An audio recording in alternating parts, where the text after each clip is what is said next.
When you think about Warhammer 40K, you probably picture epic battles, right? Space Marines clashing with aliens, Titans leveling cities.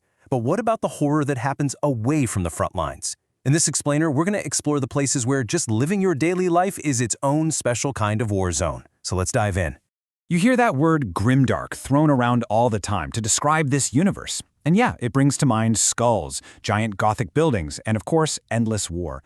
But what does it actually mean to live in a grimdark reality? I think the truth is a lot more personal and way more terrifying than just what happens on a battlefield. And here it is. This is the core idea we're going to unpack. In the 41st millennium, the systems of society, government, industry, even religion, they're not just broken or corrupt. They are actively and deliberately weaponized against the average person. Civilization itself is a machine, and it's designed to chew you up and spit you out as fuel. So let's see what that actually looks like. Okay, our descent is going to start in the Underhive, on a planet like Necromunda. Now, this isn't a war zone like you'd normally think of one. This is industrial-scale human misery, a place where the system itself is what's trying to kill you. It's the grimy, miserable foundation that the Imperium's glittering spires are literally built on. I want you to just imagine for a second. You're born, you live your entire life, and then you die, without ever, not once, seeing the sky. I don't mean that as a metaphor. It's a literal fact of life. In the Underhive, you live under kilometers of solid metal and rockcrete. The sun, the stars, the moon, they're just myths, stories you hear about the uphivers, the lucky few who live up in the light. Your whole world is just a cage of rusted steel and dripping pipes. And the air you're breathing is just as trapped as you are. It's this recycled chemical soup, a toxic cocktail of factory fumes, smoke, and rust dust that is constantly settling down from the industrial levels way, way above you. Chemical runoff drips from the ceilings. I mean, people are born coughing, and they die coughing. Just a simple rebreather mask is a massive luxury, something you'd probably have to kill someone for. And this isn't some accident, it's by design. The hive is built to dump all its pollution downwards on you. And that's the final lock on the cage. You can't leave. The ruling houses and their brutal enforcers, they control every single elevator, every single checkpoint. Trying to move up? You'd need permits, bribes, connections that you will just never, ever have. The system is specifically designed to keep the poor right where they are, providing cheap labor and honestly, staying out of sight. And if you cause any trouble, become a problem, you don't go to jail, nah, you just get pushed deeper down into even more dangerous, forgotten levels of the hive. This right here perfectly illustrates the system's horrifying efficiency. Absolutely nothing goes to waste, not even people. Corpse starch is exactly what it sounds like. The dead are literally rendered down into a protein slurry and then fed back to the living. It's the ultimate in grimdark recycling. Your neighbor, your friend, a family member, they could all end up on your plate. And for billions of people, this isn't some desperate last-ditch measure. It's just dinner. So what's a regular day look like down there? Well, you might risk your life crawling through some unstable, collapsed part of the hive, trying to strip old wiring for a couple of credits. Or maybe you're cooking up combat chems in a rusty bathtub for a local gang, just praying they pay you in food instead of a bullet. Hey, maybe you got lucky, and you're part of a crew that controls a water purifier, which, of course, just paints a massive target on your back, because clean water's worth more than gold. Life is just a constant, grinding war fought over the absolute bare minimum you need to survive. But what if the prison isn't just the city you live in? What if the most dangerous place you can possibly be is inside your own mind? For our next level, we're shifting from the horror of your environment to something much more personal. And we're going to see how the Imperium can take a unique gift and turn it into an absolute death sentence. So every single world in the Imperium has to pay a tithe. It's like a tax. Most of the time, it's soldiers for the army, or tanks, or food. But there's another, much more sinister tithe, the psychic tithe. If you happen to be born with even a tiny spark of psychic ability, you're not a person.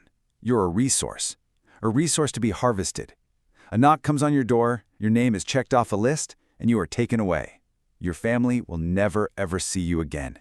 Your journey to Holy Terra begins on something called a black ship, which is basically a floating prison designed for maximum psychological torture. You're chained, you're hooded, and you're locked in a cell the size of a coffin, deep in a shielded hold meant to dampen your powers. There are no windows, no clocks. Time just stops having any meaning. You're fed through a tube. The only human contact you might get is with the Sisters of Silence, who are psychic nulls, and their very presence feels like your soul is being choked out of your body. And if you show the slightest hint of your powers flaring up, any sign of corruption, You're executed on the spot. No trial, no questions asked. So what are your odds of actually making it through all that? Well, they're grim. Let's just look at the numbers. About a quarter of all psychers taken simply die on the way to Terra. Of the ones who actually make it, half, a full 50%, are deemed too weak or too unstable. Their fate?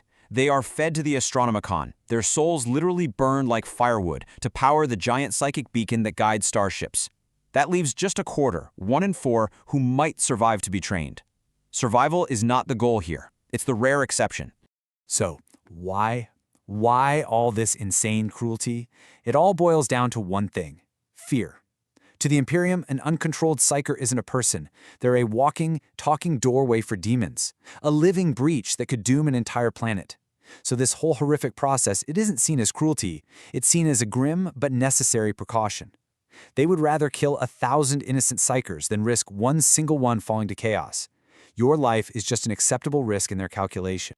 All right, we've gone from systemic horror to psychological horror, and now we arrive at our final level, existential horror. We're going to a place where suffering isn't just a byproduct of the system or some kind of preventative measure. Nope, we're going to a place where pain is the entire point, a civilization that literally runs on agony. Welcome to Kamarag, the dark city of the Drukhari. Here, the deal is horribly, horribly simple. The Drukhari are a species whose souls are constantly being drained away by the chaos god Slanesh. The only way they can stop this, the only way they can replenish themselves, is by feeding on the intense emotions of others, specifically their pain and their suffering. Your agony is literally their life force. Your despair is a fine wine they sip on to keep their own damnation from catching up to them. So what happens if you get taken? 1 second you're living your life, the next a shimmering portal rips open and you're dragged through it. You wake up in the flesh markets, where you're sold like a piece of meat. From there, who knows? Maybe you go to the fighting arenas, or maybe to the labs of the homunculi. But the truly terrifying part is that final step. You see, in Kamarag, death is not an escape. When your body finally mercifully gives out from all the torment, the homunculi just rebuild you. They stitch you back together, maybe make you a little stronger, a little more resilient, so that you can endure even more pain for even longer. And don't think this is just random brutality. Oh no, this is a refined, grotesque science. The homunculi are absolute masters of the flesh. They don't remove your ability to feel pain, they amplify it. They make your nerve endings more sensitive. They'll heal your wounds just so they can inflict them all over again. Some captives get turned into living sculptures, kept conscious and in agony for decades, just as part of some homunculus's private art collection. Others have their bodies crudely melded with other captives, creating these monsters called grotesques, built for one single purpose: to feel and project unending suffering. So, we've walked through an underhive, we've survived a black ship, and we've glimpsed the absolute horror of Kamarag. 3 very different places, with 3 very different kinds of misery. But you know what? They all lead us back to the exact same chilling conclusion about what this universe is really all about. Just think about what connects all these places. In the underhive, the suffering of the masses guarantees the comfort of the elites. On a black ship, the torture of a few is supposed to guarantee the safety of the many. And in Kamarag, agony is the literal fuel that keeps a civilization running. In every single case, the system is working exactly as it was intended. The pain isn't a bug in the code, it's a core feature. It's a foundational part of the machine. So in the end, the real grimdark of this universe isn't just about the monsters in the endless war. It's about the cold, hard logic that cruelty is simply the most efficient path to survival. It's a galaxy where compassion is a fatal weakness and hope is a dangerous liability. The ultimate horror isn't that the system is broken, it's that this is the system, and it's working perfectly. Which leaves us with one last pretty haunting question to think about. In a universe where entire societies are built on the principle that for one person to survive, another has to be in agony, what does being a good person even mean? What would you have to sacrifice, and what would you have to become just to hold on to the smallest shred of hope?